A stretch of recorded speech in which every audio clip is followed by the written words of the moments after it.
আমাদের সবাইকে অ্যারেস্ট করে দিল্লির পার্লামেন্ট স্ট্রিট পুলিশ স্টেশনে নিয়ে এসেছে।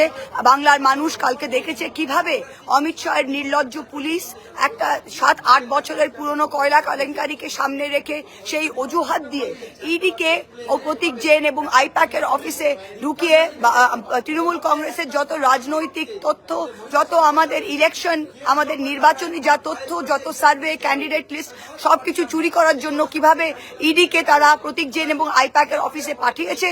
যদি কোনো কোল কেস, কোনো কয়লা কলঙ্কারির যদি কিছু থাকতো তাহলে 7 বছর ধরে ঘুমোচ্ছিল তারা। 7 বছর ঠিক এখন SIR চলছে, 1 মাস বাদে ভোট, তারা হঠাৎ জেগেছে যে কয়লা কেলেঙ্কারি হয়েছিল।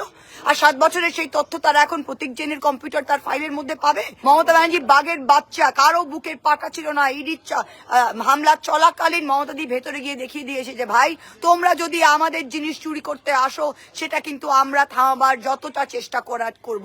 আজকে আমাদের অ্যারেস্ট করে আমরা শান্তিপূর্ণভাবে গৃহমন্ত্রকের বাইরে, অমিত শাহর অফিসের বাইরে আমরা প্রোটেস্ট করছিলাম, কিন্তু সেখানে পুলিশ এসে আমাদের টেনে হিচড়ে চ্যাংদোলা করে আবার পার্লামেন্ট স্ট্রিট পুলিশ স্টেশনের সামনে এনে নিয়েছে। প্রত্যেকবার বিজেপি এটা করে, বাংলার মানুষ জবাব দাব, এভাবেও যেন বাংলার মানুষ ঠিক সেইভাবেই জবাবটা দিক।